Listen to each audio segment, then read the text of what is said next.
आज है 1 जुलाई और 1 जुलाई से बेसिक शिक्षा विभाग से संबंधित जो भी महत्वपूर्ण न्यूज़ है उनको इस वीडियो में देखेंगे, तो वीडियो आप ज़रूर देखिएगा क्योंकि इसमें कुछ बहुत ही महत्वपूर्ण न्यूज़ है जो सभी शिक्षकों के लिए आवश्यक है। तो सबसे पहले देखते हैं, विद्या समीक्षा केंद्र रखेंगे बुनियादी शिक्षा पर नज़र, प्राइमरी स्कूलों में स्मार्ट क्लास, बायोमेट्रिक हाजिरी और यह रहेंगी सुविधाएँ। तो बुनियादी शिक्षा में इस सत्र में डिजिटल पर जोर रहेगा। 18,381 प्राइमरी स्कूलों में स्मार्ट क्लास की स्थापना की जाएगी। बायोमेट्रिक हाजिरी के लिए हर स्कूल में प्रधानाध्यापक समेत 2 शिक्षकों को टैबलेट दिए जाएंगे। इसके बाद में मनचाही पोस्टिंग के चक्कर में निलंबन के खेल का महानिदेशक विजय किरण आनंद की नज़र पड़ चुकी है और उन्होंने आदेश भी जारी कर दिया है। बेसिक शिक्षा परिषद के स्कूलों में मनचाही पोस्टिंग देने के लिए शिक्षकों को निलंबन का खेल चल रहा है। स्कूल शिक्षा महानिदेशक विजय किरण आनंद ने इस तरह के मामले सामने आने पर सभी जिलों के बेसिक शिक्षा अधिकारी से शिक्षकों के निलंबन के लंबित प्रकरणों पर रिपोर्ट तलब की है। मनचाही पोस्टिंग के लिए निलंबन की इस खेल की शिकायत प्रधानमंत्री कार्यालय तक भी पहुँच चुकी है। पीएमओ कार्यालय तक इस पहुंची शिकायत में शिक्षकों की मनचाही पोस्टिंग के निलंबन के खेल की शिकायत पहुंच चुकी है।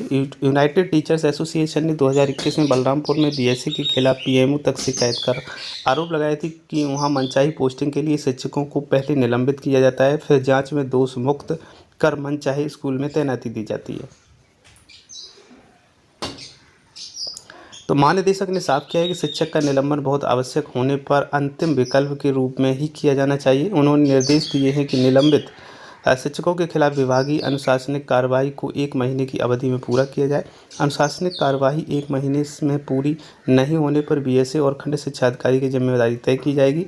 निलंबन बहाली के बाद शिक्षक को उन्हीं स्कूलों में तैनात किया जाए जहाँ पर शिक्षकों के सबसे अधिक पद रिक्त हैं।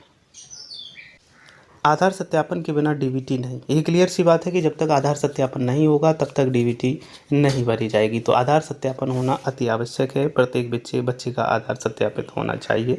राजधानी के परिषदीय विद्यालयों में 14,000 बच्चों के आधार कार्ड का सत्यापन न होने से इन्हें सरकारी योजनाओं का लाभ नहीं मिलेगा। अभिभावकों ने इन बच्चों का अभी तक आधार नहीं बनवाया है, जिसकी वजह से ये डीबीटी के माध्यम से अभिभावकों के खातों में रुपए नहीं भेज पाएंगे। शिक्षक विभाग ने ऐसे अभिभावकों से अपील की है कि बच्चों का आधार जरूर बनवाएं।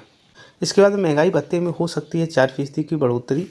तो ये कब से ये लग सकता है? मूल सूचकांक के आंकड़ों को देखते हुए महंगाई भत्ते में 4% की बढ़ोतरी तय मानी जा रही है। औद्योगिक श्रमिकों के लिए उपभोक्ता मूल सूचकांक पिछले वर्ष जुलाई में 354, अगस्त में 354, सितंबर में 355, अक्टूबर में 360, नवंबर में 365, दिसंबर में 361, इस वर्ष जनवरी में 360, फरवरी में 360, मार्च में 363 और अप्रैल में 368 तथा मई में 372 अंक रहा।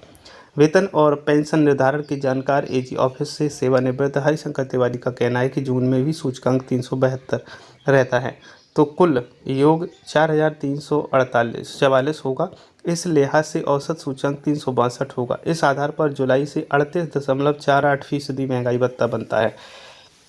चूँकि महंगाई भत्ता पूर्णांक में ही होता है, देने का प्रावधान है, इसलिए 38% ही महंगाई भत्ते को माना जाएगा। अभी 34% महंगाई भत्ता मिल रहा है। ऐसे में जुलाई से महंगाई भत्ते में 4% की बढ़ोतरी संभावित है।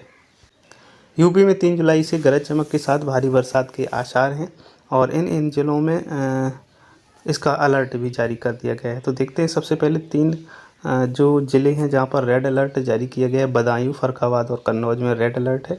मौसम विभाग ने इन जिलों में अति भीषण बारिश के साथ जल भराव और जान माल का क्षति की भी बात यहां पर की गई है। इसके बाद में 12 जिलों में भारी बारिश के लिए ऑरेंज अलर्ट, 15 जिलों में गरज चमक और तेज़ हवाओं के साथ येलो अलर्ट जारी किया गया है।